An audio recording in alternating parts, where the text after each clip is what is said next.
The views expressed on Skeptically Speaking are not necessarily the views of this station, its affiliates, sponsors, or advertisers. Bring it on! The skeptics await your letter. Your call, tweet, homing, pigeon, whatever. Desiree Shell gonna raise a little hell, metaphorically that is. 'Cause we're skeptically speaking. Hello and welcome to Skeptically Speaking. I'm your host, Desiree Shell. This week we're discussing evolution and how Russian scientist Peter Kropotkin saw parallels between the natural world and his theories on politics and government. We'll talk to Dr. Alan Dugatkin about his book, The Prince of Evolution, Peter Kropotkin's Adventures in Science and Politics. But first, let's learn how Charles Darwin's own writing is sometimes, less than honestly, used against him. I'm talking to Michael D. Barton.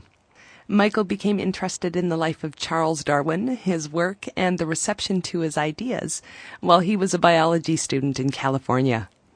He completed a master's in the history of science at Montana State University in 2010, as well as worked on a project to transcribe the correspondence of the 19th century physicist John Tyndall, a prominent Darwin supporter. He now lives in Oregon and blogs about Darwin, evolution, and creationism at The Dispersal of Darwin, and writes another blog about sharing nature experiences in the Portland area with his young son. Thanks for being here, Michael. Thank you for having me on, Desiree. Now, I saw the presentation you gave at the Science Online 2010 conference in North Carolina on the misuse of Darwin's words. And I think before that, I hadn't quite realized how often his words were taken out of context. So thank you for trying to right the wrongs, sir. Oh, very good. So do you see this happen more often in specific circumstances? Trying to bolster certain arguments, perhaps? I've seen quote mining of Darwin's words increase in the years and around and in 2009, which marked the bicentenary of Darwin's birth and the 150th anniversary of the publication of The Origin of Species. Various creationist organizations and intelligent design think tank, Discovery Institute in Seattle, they're trying to show that Darwin was either critical or questioning his own ideas, or they're using Darwin for their own good, something that he said, which is kind of ironic. Well, let's talk about some of the examples of what people say he said and what he actually said. Let me just read this out. To suppose that the eye, with all its inimitable contrivances for adjusting the focus to different distances, for admitting different amounts of light, and for the correction of spherical and chromatic aberration, could have been formed by natural selection seems, I freely confess, absurd in the highest degree. Now, Darwin did say that, correct? That's an exact quote from On the Origin of Species. But what's important with this quote is the few sentences that come after it. And when you tend to see this quote used by creationists or other anti-evolutionists, they only give the snippet that you just read. If you were to continue on, yet reason tells me that of numerous gradations from a perfect and complex eye to one very imperfect and simple, each grade being useful to its possessor, can be shown to exist, if further that the eye does vary ever so slightly, and the variations be inherited, which is certainly the case, and if any variation or modification in the organ be ever useful to an animal under changing conditions of life, then the difficulty of believing that a perfect and complex eye could be formed by natural selection, though insuperable by our imagination, can hardly be considered real. In Darwin's writing, all the time he is throwing out arguments against his ideas. He's foreshadowing how somebody could critique his ideas. And he's putting them in there, and then he's immediately giving a response to it. And a lot of quote mines are taken from just those points in his writing, but they will chop out his response. And this I quote is interesting because it's probably the most well-known misuse of Darwin's words. It's in scores of creationist books, articles, on websites, and even I see it on social media. I respond a lot on Twitter to folks who are either quote mining Darwin or there's that one quote that's attributed to Darwin that talks about evolution, but it's not actually Darwin's words. It's become popular to use in business and industry books. And I always reply and link to a website that has quotes that are not Darwin's words, and it's from the Darwin Correspondence Project and stuff. But some people just don't seem to care. They like the quote, it works for their purposes, and it doesn't matter if it's truthful or not. Well, how about this one? At some future period, not very distant as measured by centuries, the civilized races of man will almost certainly exterminate and replace the savage races throughout the world. So what do non-Darwin scholars say that Darwin is talking about there? Anti-evolutionists will use this quote to show that Darwin is advocating mass slaughter of lower races of people across the globe and eugenics and genocide. But if you look at where this comes from, the descent of man, there's much more to it. The great break in the organic chain between man and his nearest allies, which cannot be bridged over by any extinct or living species, has often been advanced as a grave objection to the belief that man is descended from some lower form. But this objection will not appear of much weight to those who, from general reasons, believe in the general principle of evolution. But these breaks depend merely on the number of related forms which have become extinct. At some future period, not very distant as measured by centuries, the civilized races of man will almost certainly exterminate and replace the savage races throughout the world. At the same time, the anthropomorphous apes, as Professor Schaffhausen has remarked, will no doubt be exterminated. The break between man and his nearest allies will then be wider, for it will intervene between man and a more civilized state, as we may hope, even than the Caucasian, and some ape as low as the baboon, instead of as now between the Negro or Australian and gorilla. So this comes from The Descent of Man, a chapter on the affinities and genealogy of man, a section on the absence of fossil connecting links. Darwin, he's living in the 19th century. He lives in Britain in a period of imperialism. He's making a statement of fact about what he's seeing is happening across the globe. That imperialistic nations are going around and wiping some people out. That is not advocacy for that kind of action. Didn't Darwin actually publicly speak against slavery and such? He did.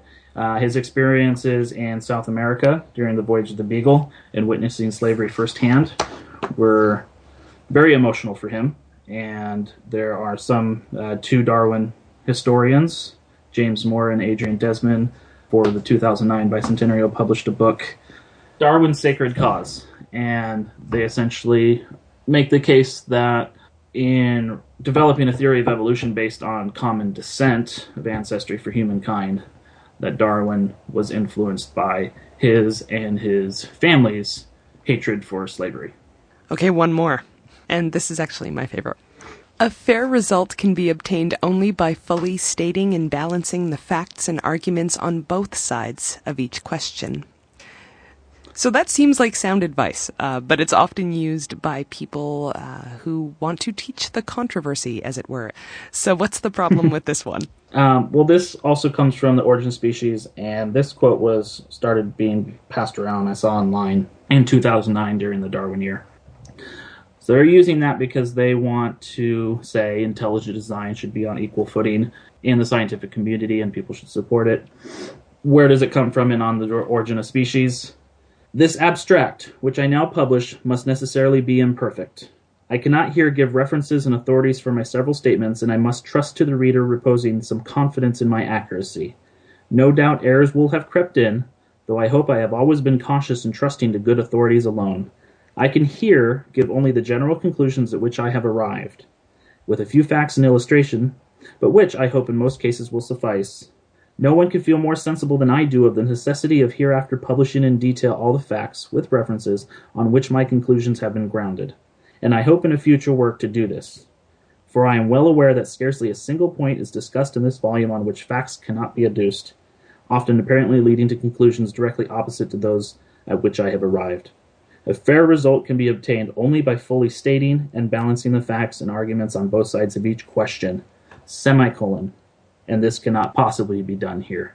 And so Darwin's very aware that he's publishing a rushed version of his work. He can't offer every fact and conclusion. As you said before, so this is about Darwin recognizing that there are criticisms and he's responding to them. Exactly. He was not saying that every alleged theory has to be weighed before a fair scientific result can be reached. He was saying that he had many more facts in support of his theory, but he couldn't fit them all in the 500-page book, which people would have now in front of them. It should go without saying, though, that the vast majority of people aren't going to go to the source documents every time that they read a Darwin quote. No, they're not. But I think what happens in this quote mining is somebody will be reading the quote, and if they see that a source is provided or a link is provided to the source, they'll trust that enough, Right. and won't go further. They'll say, oh, okay, well, they're providing the source, so this should be pretty legit. And this is what things like Google Book Search and Internet Archive and various other websites that put this stuff out there, this is where it comes in handy. To leave things on an upbeat note, Darwin didn't say these things in these contexts, so that's positive. It is very positive. And even if people aren't being convinced and still reuse it, I still think it's important that we get it out there, we get it online. I see something, and I'm going to tackle it on my blog. Well, Michael, thank you for what you do, and thanks for being here. Well, thank you for inviting me, and let me get one more thing in. Mm-hmm. Quote Mine Project. It's on the Talk Origins webpage, and basically this is a site that has scores of quotes from not just Darwin, but biologists and paleontologists, and responses to where these quotes actually come from, showing how they're being dishonest in using them, and creationist literature that those quotes are actually used in. So it's a great website. Perfect. And there's also a link to Michael Barton's blog, The Dispersal of Darwin, on our site at skepticallyspeaking.com. And we'll be back in a moment to talk to Dr. Alan Dugatkin about his book, The Prince of Evolution, Peter Kropotkin's Adventures in Science and Politics. Stay tuned.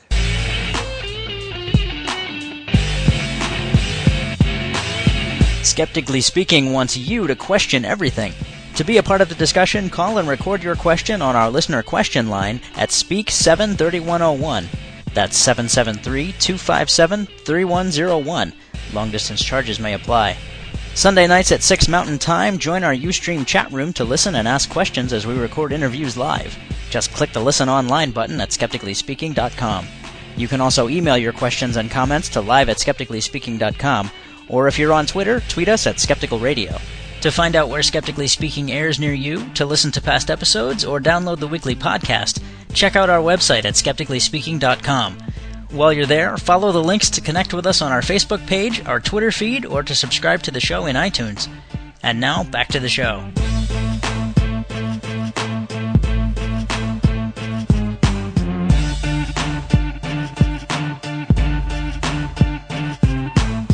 Welcome back to Skeptically Speaking. I'm your host, Desiree Schell. My guest is Alan Dugatkin. Lee is a professor and distinguished university scholar in the Department of Biology at the University of Louisville. His main area of research interest is in the evolution of social behavior, studying things like the evolution of cooperation, the evolution of aggression, and the interaction between genetic and cultural evolution. He's published 3 books on the evolution of cooperation, and his latest book is The Prince of Evolution, Peter Kropotkin's Adventures in Science and Politics. Thanks for being here, Lee. It's my pleasure. I'm delighted to have a chance to talk with you and the audience. Well, let's start out with Peter Kropotkin pre-Siberia. Who was he? Kropotkin grew up in a family that at one time truly were princes, but by the time Peter was born, they weren't official nobles any longer, but in fact, they lived as if they were. So he grew up in a household that had hundreds of serfs and everything that you could want in 19th century Russia. And his adventures really began when he was very young. So when he was about 8 years old, his parents are invited to a ball in honor of Tsar Nicholas's 25th anniversary in power. And Peter's not invited, but it turns out that one of the kids who was supposed to wear this very, very beautiful Persian prince costume can't make it. And Peter fits the costume beautifully. So he gets invited to come in this role of a little Persian prince. And the Tsar, for some reason or another, takes this intense liking to Peter. And in the middle of the ball, he tells the people around him, quote unquote, "This is the kind of child you should bring me." And what he was basically saying was that he wanted somebody like Peter to be amongst the leaders in the next generation.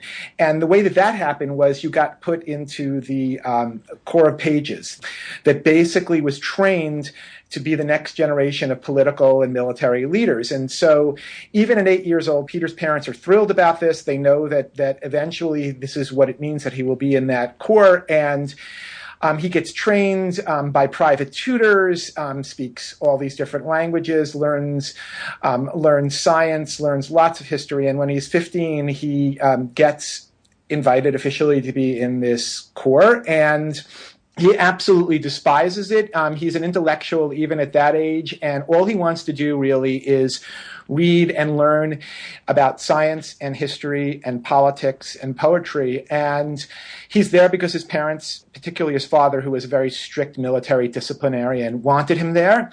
But he does have this sort of deep like for the Tsar, who by this time now is Alexander II, and talks about how he would give up his life for the Tsar and throw himself in front of a bullet if necessary. But two things happen to Peter when he's a page.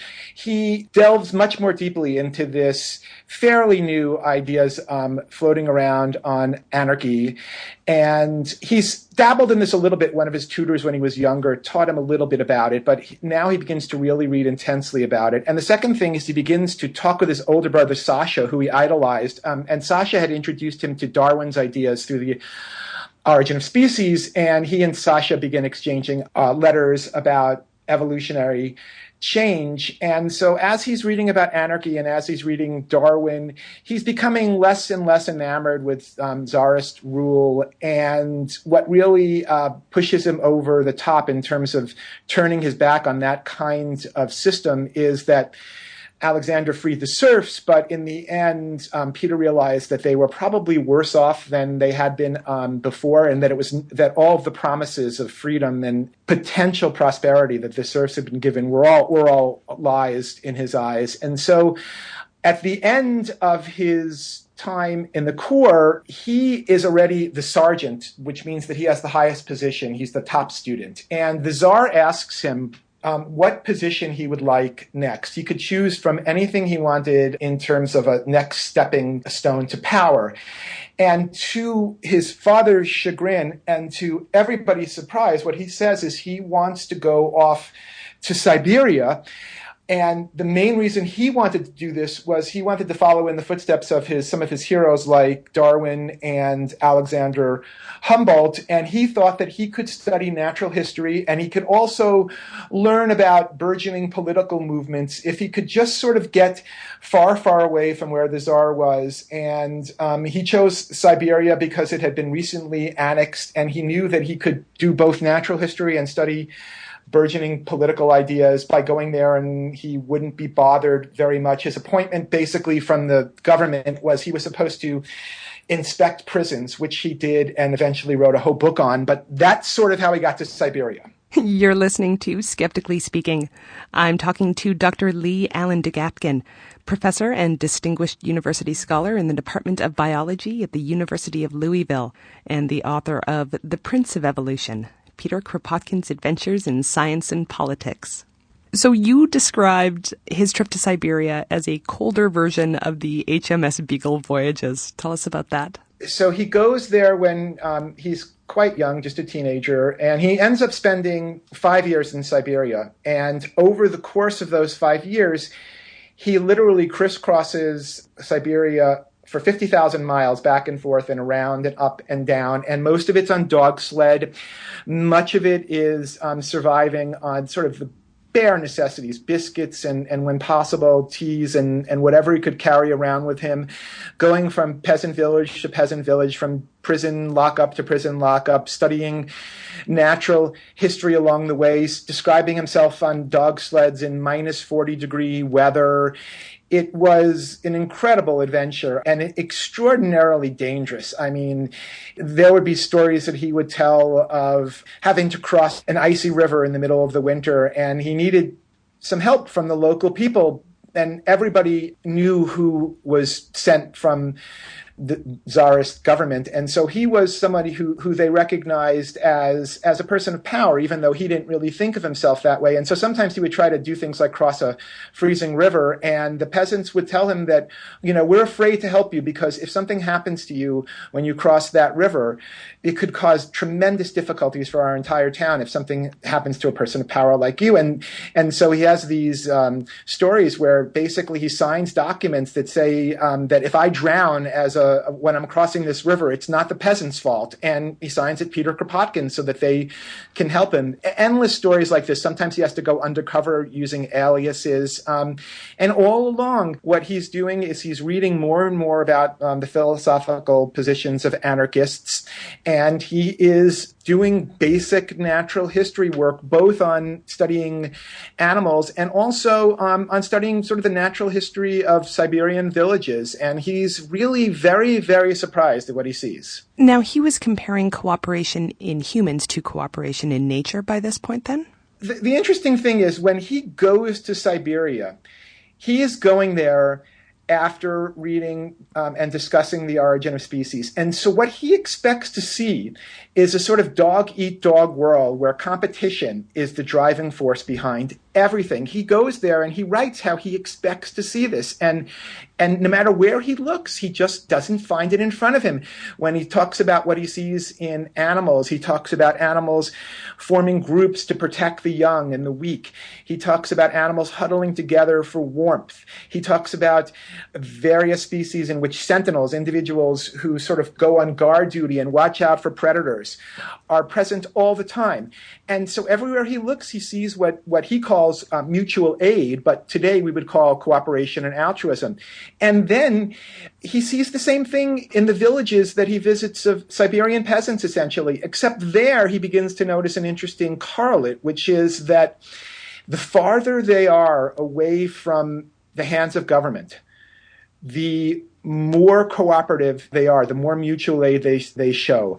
The closer they are to some sort of point of government, the less cooperation and mutual aid they display. And so he was beginning to just see this everywhere that he looked in non-humans and humans. So then he would have to, with his love of Darwin, he would have to try to reconcile Darwin's theory of natural selection with the cooperative efforts he saw in the people of Siberia. Yeah, this was something that he struggled with for a long time. And when he was young, he had a great deal of difficulty doing it. What changed for him was when he got back after the 5 years in Siberia, there was a group of Russian biologists who were talking more and more about cooperation and mutual aid. And he joined this small camp of scientists. And what they basically said was that Darwin got the basics correct.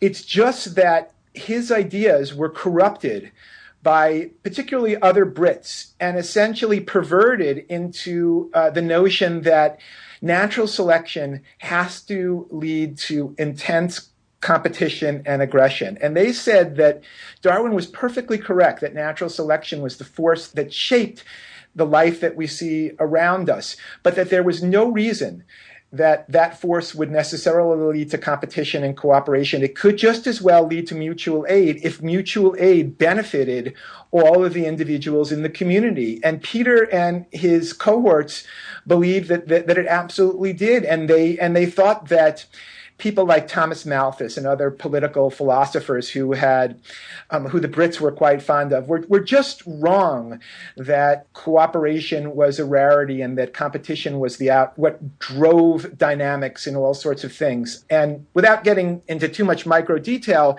their basic argument was that Malthus and many of the Brits, they had experienced a world in which overpopulation was the problem. So if you actually look at where Darwin, and I'm sure we'll talk a little bit more about Thomas Henry Huxley as we go along, where Huxley and Darwin and most of the Brits went when they did their natural history expeditions, it was pretty much to the tropics in South America. And there, life was teeming and flourishing. And when you saw it, you would often see various kinds of competition and aggression because there were just so many things competing for the resources. But that was a very, very different world from what the Russian natural historians and scientists were seeing when they went to places like Siberia, where underpopulation was sort of the driving force, not overpopulation. And they thought that underpopulation essentially created the selective pressures that forced animals to work together to compete, but not to compete against each other, but to compete against the harsh environment, the cold, and all of the things that they faced on a day-to-day basis in places like Siberia. So they held on to Darwin, and they said that the Brits who perverted Darwin's ideas were phony Darwinists, and that the Russian school of Darwin thinking was correct, that cooperation was what you would see, not competition and things like that. You're listening to Skeptically Speaking, and I'm here with the author of The Prince of Evolution, Peter Kropotkin's Adventures in Science and Politics, Dr. Lee Alan Dugatkin. So post-Siberia, Kropotkin went back to university.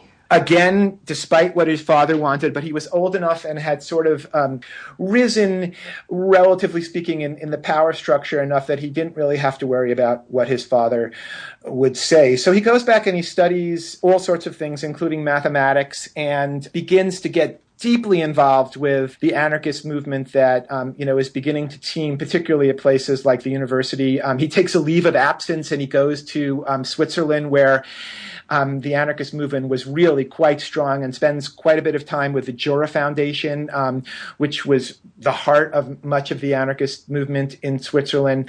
And he's doing this. He's going over there. He's taking leaves of absence. And at the same time, he's an incredible person. He's studying mathematics. He's also already recognized as a leading geographer, because in addition to the natural history he did in Siberia, he did much work on geography, including understanding the ice ages and the orientation of the mountain ranges.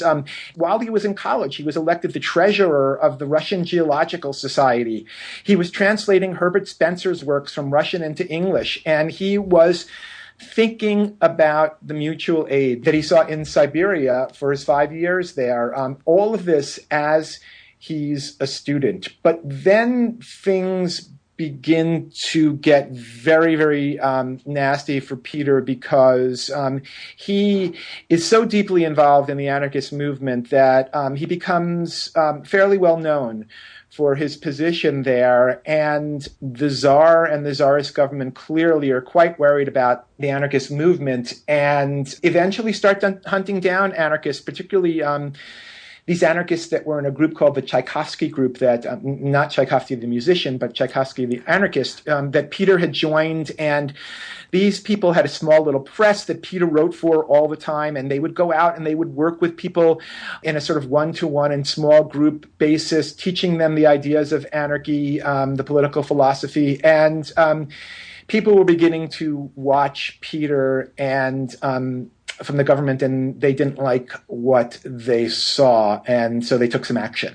The Tchaikovsky Circle, actually, one of the things that they did was really teach the peasants how to read. That's right. And so initially, this group actually was quite skeptical about letting Peter in, because he did have nobility in his blood, and he was considerably older than many of the people that were in the Tchaikovsky group.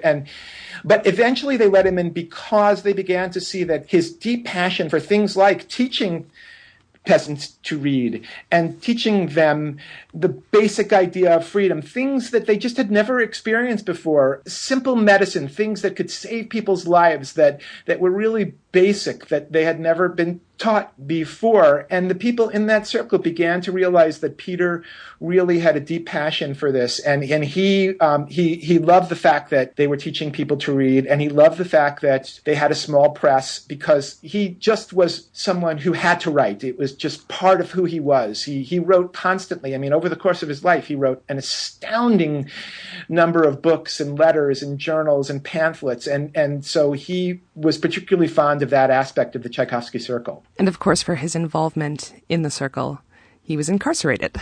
They tracked him down and they brought him to the Peter and Paul prison, which was a very, very nasty place. It was where they sent people who were the most dangerous troublemakers.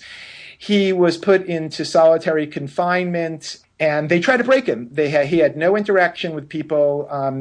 Eventually, he got some books allowed in, and he got actually some paper and pencil, because the Russian Geological Society made a pitch to the powers that be that Peter was still writing some important documents for them. And so he got a little bit of that, a little bit of paper, a little some writing utensils, some books, but otherwise he was completely cut off. And he did everything he could to keep his sanity. He would talk about these routines where he would every day he would try and keep himself healthy because he knew that he needed to do that. So he would walk a certain number of times back and forth across his cell every day, thousands of times, and measured it to the equivalent of miles. He would use tiny little pieces of furniture that were in his room to lift up and use as sort of exercise material. But despite that, he ended up getting probably scurvy or something like that, and he eventually gets put into the hospital part of the prison. And then while he's there, he realizes that if he's ever going to get out of there, it's going to be when he's at this part of the prison, because this is the place where the security, although very real, was a little bit more lax than other places. And he begins to work with a few other people on breaking out. And they spend months going through the micro details of plans to get out of the prison.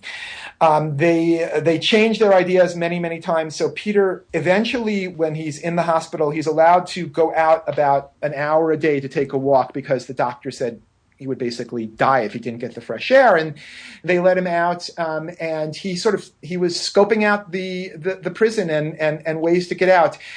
And they come up with this incredibly elaborate plan that involves various people on the outside who are going to let go of a red balloon, and that's going to be the start of the prison escape.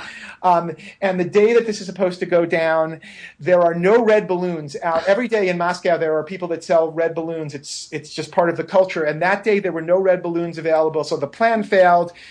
They decide that they're going to try some other things, and it involves some folks who are sitting on the outside, and they're literally spitting cherry pits to one side or another as a way to convey information to other people on the plot about what's supposed to happen next. And then finally, the impetus to actually start the escape is somebody playing the violin, playing a particular piece. And Peter hears this piece, and he makes a break for it when he's out on his walk, and the guards are coming after him. He knew that they would, and he basically gets over the wall and gets out. And there's a carriage waiting for him. And the carriage takes him away. They escape, luckily, just barely. He makes it and hides out for a few days, gets a haircut and shaves himself so he doesn't look like he used to. The Tsar, they're after them. They're putting posters up everywhere. They were quite upset that, because by this time people knew who Kropotkin was, they were quite upset that this guy, this troublemaker, had escaped.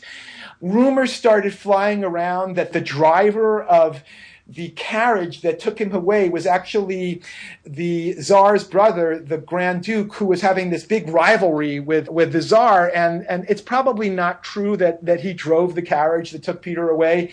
But these were the sorts of things that were in the air. And eventually Peter escapes, goes through various ports, and he ends up in England in 1888. And in England, he goes to jail again, but when he comes out, he, I guess, basically becomes the sworn enemy of Thomas Henry Huxley. Right, so he actually, it's not England that he goes to jail in again, it's actually France, and he does become the sworn enemy of a fellow named Thomas Henry Huxley. So Huxley is the founder of what today we think of as the Huxley dynasty. His grandson was Aldous Huxley, Brave New World. And there are many, many Huxleys that came from his lineage that are quite famous in England. But Thomas was the first of them. He was the face of Darwin's ideas on evolution. So Darwin was too ill and also didn't have a personality where he would basically go out to the public and talk about his ideas. But Thomas Henry Huxley loved to do this in part because he was certain that Darwin was right, and in part because he knew how much it annoyed people when he did this. And so he would go, and he became the face of Darwinism. And he was also quite an amazing scientist himself. And he went down to South America on a ship called the Rattlesnake, and he took his version of the beagle trip.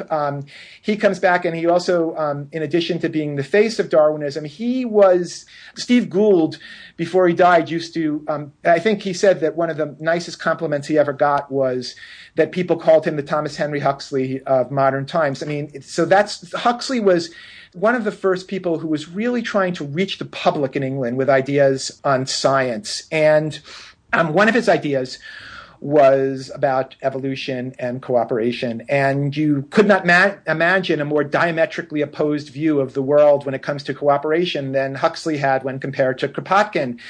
Kropotkin saw mutual aid and cooperation everywhere he looked, and Huxley saw the exact opposite. And he wrote this very, very famous essay called The Struggle for Existence, in which he lays out his ideas. This essay is in a magazine that was called 19th Century, and this was sort of the place that everybody who was anybody wrote, and everybody who was anybody read 19th Century. So in addition to like ex-prime ministers writing about politics in 19th century, Beatrix Potter wrote some of her stories in 19th century. It was the place for the intelligentsia, and Huxley wrote an essay in there, The Struggle for Existence, that was really an obituary to Darwin, who had just recently died. And in there, Huxley says that, in no uncertain terms, that the animal world is on par with a gladiator stage, that the animals are all set, and when the thumbs are put down, they go at it and they kill each other because life is competition, natural selection leads to competition, and the only time you ever see what Kropotkin referred to as mutual aid was among family members.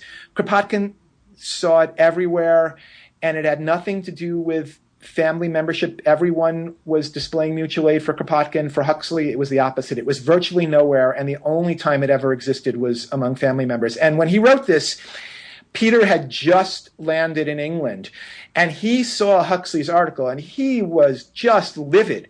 Everything he had seen in Siberia suggested the opposite to him. And so he wrote a series of counter-essays in the same journal, 19th Century, in which he laid out his ideas on mutual aid. And eventually, those essays in 19th Century became his book, Mutual Aid, which he published at the turn of the 20th century, so I think it was 1902 that Mutual Aid came out. Became an extraordinarily well-read book. But it all started, I don't know that Peter really would have written the essays that eventually became his book Mutual Aid unless he had read Huxley's article when he landed in England. He was just absolutely livid. We have some email questions piling up. This is from Chloe.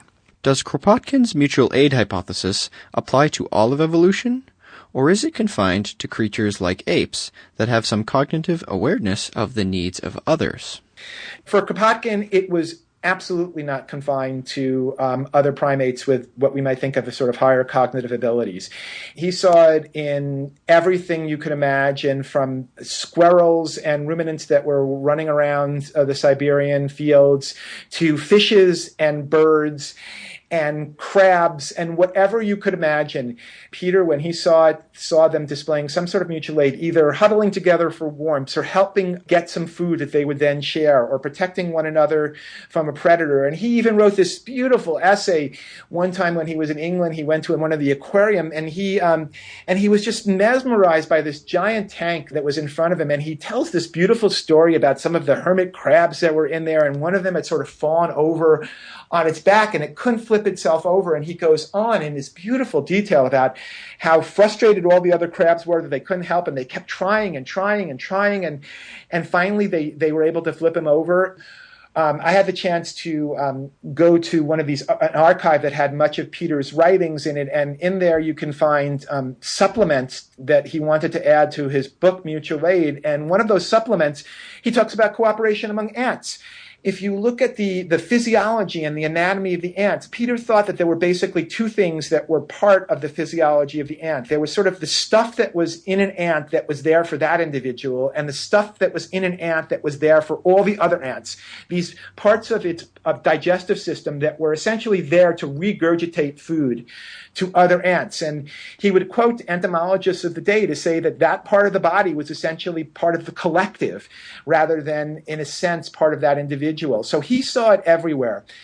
Today, certainly a lot of the focus is on primates and other primates, but there is much work, some of it from my own lab, where people are studying cooperation in fish, cooperation, a lot of it in social insects, bees, ants, and wasps, and everything in between. But Peter certainly did not think it was limited to primates. It was everywhere. Now, mutual aid is basically a cornerstone of anarchist thought, so maybe let's discuss that for a moment. When we think of anarchism now, I assume most of us tend to flash on images of young men in bandanas, perhaps, setting fire to cars. Throwing rocks at Right. the International Banking meeting, yes. Right.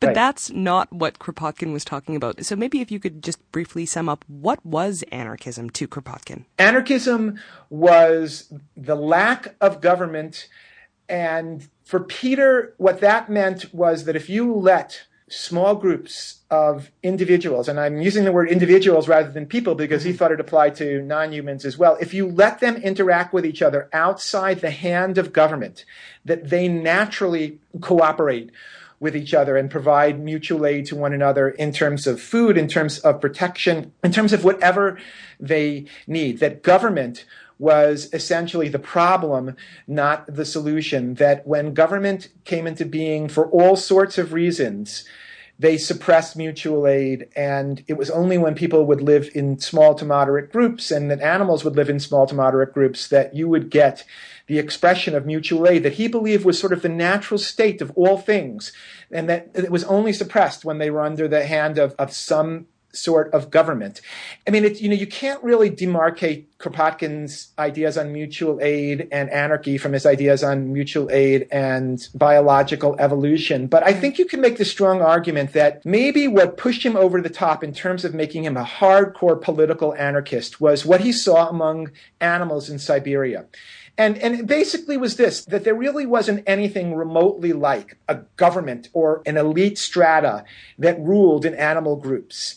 And when Peter saw these animal groups, he saw them performing mutual aid to one another. At least that's what he thought he saw. And if they could do that in the absence of any kind of government oversight, then Peter believed this had to be sort of the primitive, primordial state, and that we humans could certainly benefit by learning that if we remove the shackles of government, and not just the shackles, but the existence of government, that we would see mutual aid manifest itself. And I mean, he wrote all these wonderful books in which one was called The Scientific Basis of Anarchy, in which he basically says that the political philosophy of anarchy is sort of the last phase of evolution, that these were all tied together for him. He talked about the law of mutual aid, and that law of mutual aid applied to politics as well as biological evolution. We have a question from the chat. It's from Baruch Spinoza. Funny. I've always wanted to talk to that. I know. Okay. I've always wanted to meet Spinoza, so yes. Kropotkin's thesis seems to parallel many of the Enlightenment philosophers and their notion of the social contract and how morality and cooperation are ultimately logical and will arise naturally, even without being imposed either by deity or monarchy. Do you see that similarity?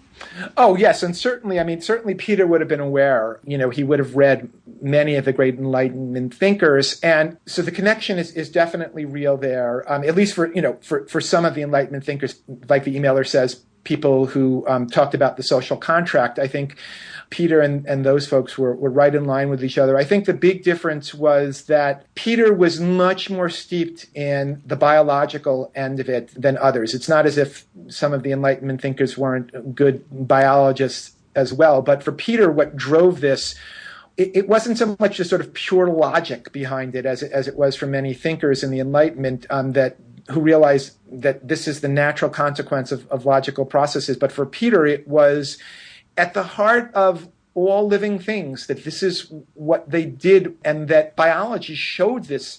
And of course, Peter had the advantage of living after Darwin had published The Origin of Species, and so he was at quite an advantage compared to some of the people before that. And this is what drove him, was initially the biological side, but certainly he was in line with many of the Enlightenment thinkers and social contract thinkers. And we'll be right back with more on Peter Kropotkin, evolution, and human cooperation after this.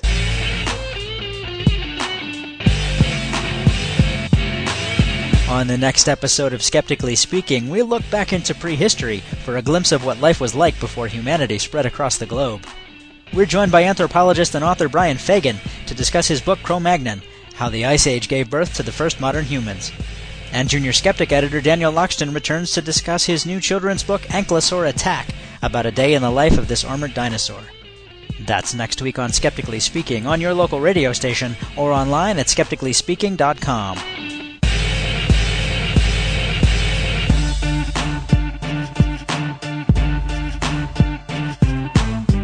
Welcome back to Skeptically Speaking. I'm your host, Desiree Schell. Today's guest is Lee Alan Dugatkin, professor and distinguished university scholar in the Department of Biology at the University of Louisville. Lee studies the evolution of social behavior, and his latest book is The Prince of Evolution, Peter Kropotkin's Adventures in Science and Politics. So apart from Huxley, we already know what he thought. What did other scientists think of Kropotkin's work? At the time, Peter's work within biology was essentially seen through the lens of his argument with Thomas Henry Huxley. Most other people who knew Peter knew him as arguably the face of the anarchist movement after a while. And so he didn't draw tremendous amounts of attention from many in the biological community, except for things like, so they certainly knew about him. So, for example, when he was tossed into the French prison on sham charges, he was in France and he was an anarchist, and that was enough to throw him into prison for many, many years. There was a petition taken up by many, many famous people across Europe, and many of them were scientists.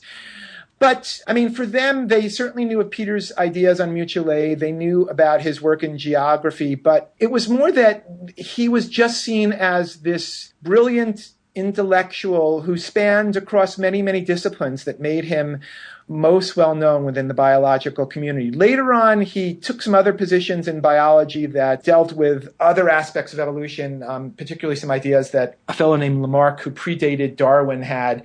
And he riled up some folks with those ideas. But for the most part, his biology fame was due to the kinds of arguments that he had with people like Huxley. And it was through his politics that everybody else knew him. Was there any anger at bringing politics into the study of evolution, or maybe tainting evolution with politics? You know, at this point, there really wasn't. At this point, the demarcation between science and politics was not really what it is today. And most of the people who were reading Kropotkin's work really were more politically oriented. And for them, it was sort of this enlightenment of the biological scientific side of things. And it wasn't so much the scientists who were reading his political work as it was the political thinkers who were reading his biology work that made him most well known. And so, you know, many people mix together. I mean, if you look, for example, at that essay I mentioned that Huxley wrote that started the whole shebang with Kropotkin, the struggle for existence essay. I mean, I focused on the parts where he talked about the animal world as a dog-eat-dog fight, but the rest of the essay is on sort of what you might think of as a political philosophy statements about the way that government should run and what taxes are for and all of these other things. So Huxley certainly did the same sorts of things. It was only, I think, later that people began to concern themselves about sort of demarcating these disciplines. Spencer was another fellow who mixed them together. I think in their minds, the people who did this really understood the difference between scientific and political approaches. It's just that they didn't feel the need to sort of start off everything they wrote by saying, you know, I'm a biologist and I'm going to give you a biological view of what I'm going to write about. They didn't feel that they needed to do that. They were essentially going to take the broadest possible approach they could to these topics, and they didn't have to say, this is me political, this is me biological. Oh, how times change. Yes, certainly.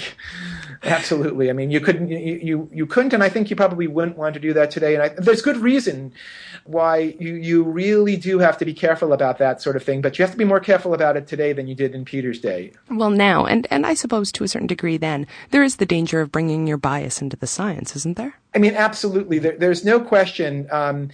There's a wonderful book called Darwin Without Malthus that was written by a science historian named Daniel Todes, and he makes this really beautiful, I think, correct argument that When you think about the two worldviews that we're really talking about here, sort of the Western European Huxley view of natural selection and evolution being driven by competition, and the more Eastern Russian view that cooperation was the key, you can't ignore the fact that these match very well with the political philosophies that are dominant in the societies in which you live. I mean, competition was the blood and soul of an Englishman at the time.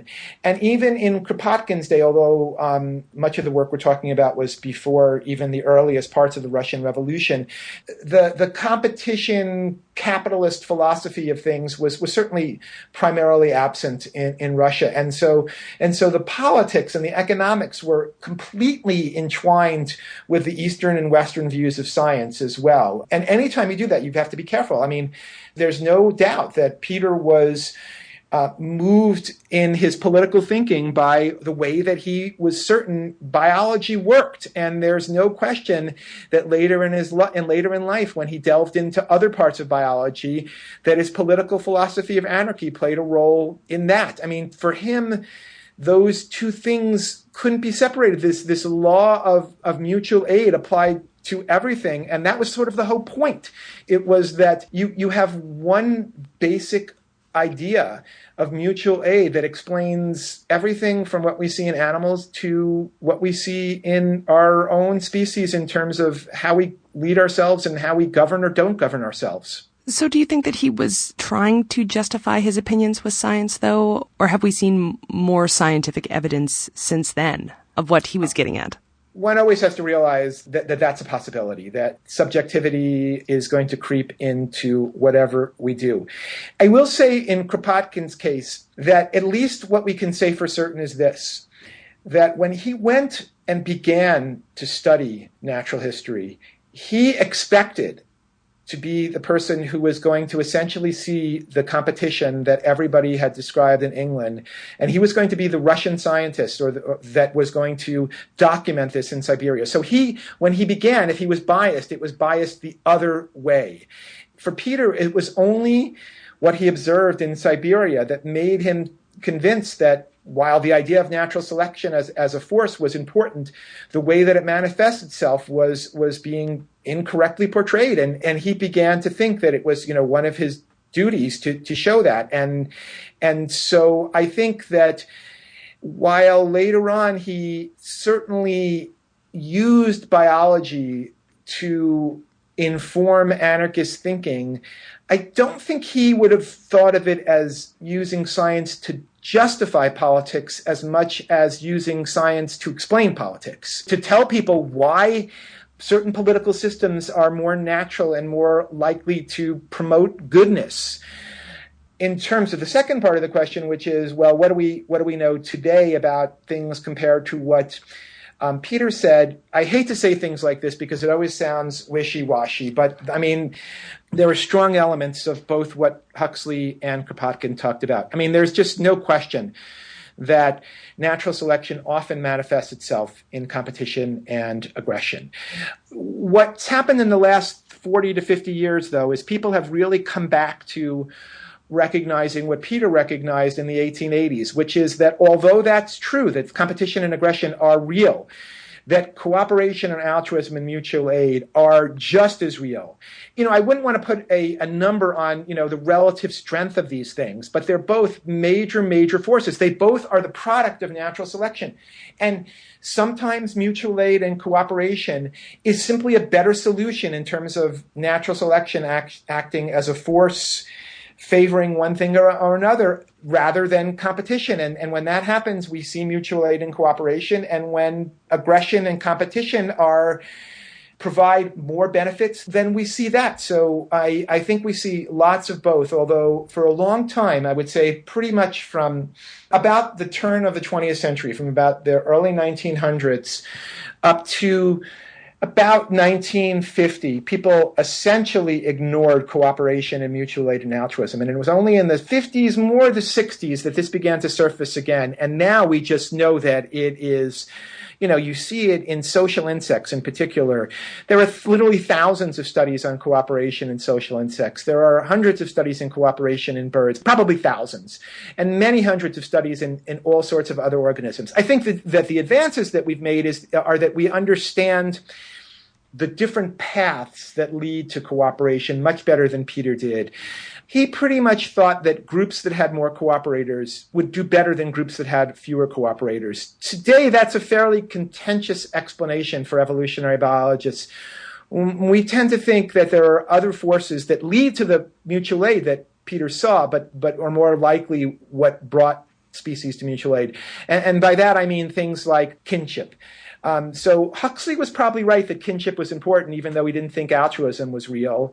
And Kropotkin was right that altruism was real, but he significantly underestimated how important kinship, genetic kinship is. In addition, now we understand better that things like the exchange of acts of mutual aid are really important, that animals, and clearly humans, but more surprisingly animals, are capable of sort of keeping track of who's been good to them.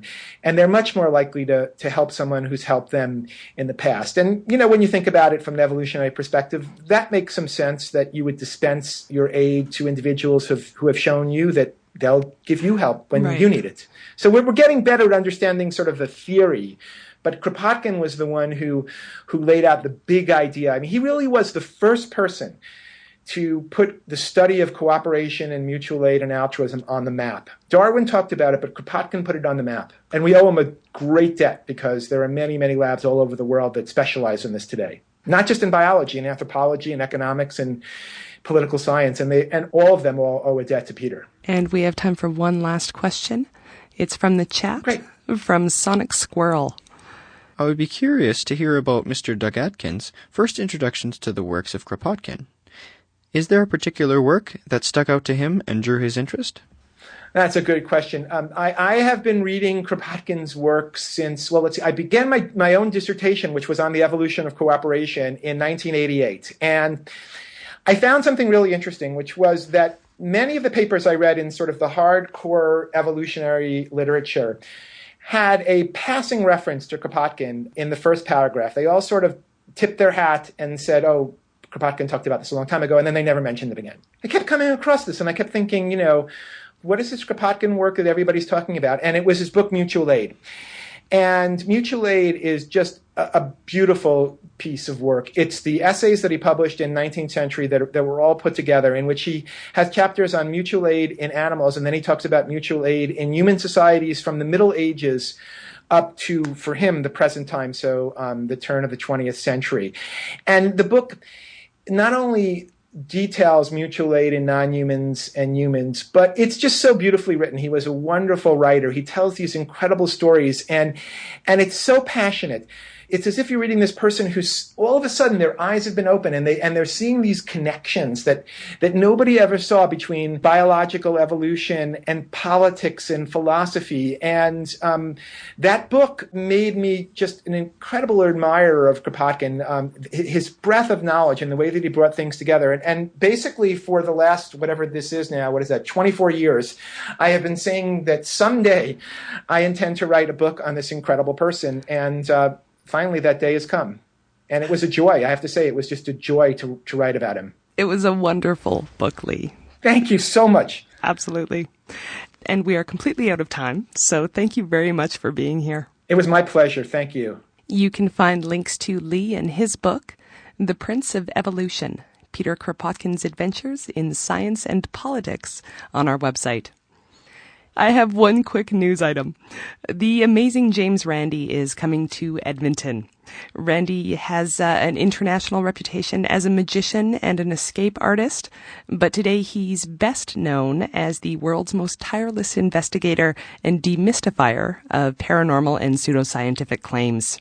He's pursued psychic spoonbenders, exposed the dirty tricks of faith healers, investigated homeopathic water, and just generally been a thorn in the sides of those who try to pull the wool over the public's eyes. And for those of you who don't live in Edmonton, you might still be able to catch Randi at another point on his cross-Canada tour. Check the link that we will have posted at skepticallyspeaking.com to see if he's visiting your city. And since you're there already, do click the links to Facebook, to Twitter, and to iTunes, where you can listen to archived episodes, subscribe to the show, or leave a review. Thanks for listening, and we'll see you next week on Skeptically Speaking. Bring it on, the skeptics await your letter. Your call, tweet, homing, pigeon, whatever. Desiree Shell gonna raise a little hell, metaphorically that is. 'Cause we're skeptically speaking.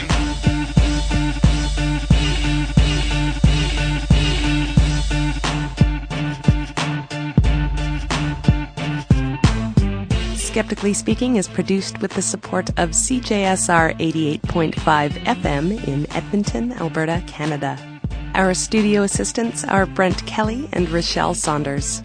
Ryan Bromsgrove is our studio technician and research assistant. The show is produced and edited by K.O. Myers. Our theme song was written and recorded by A.O.K. And I'm your host, Desiree Shell.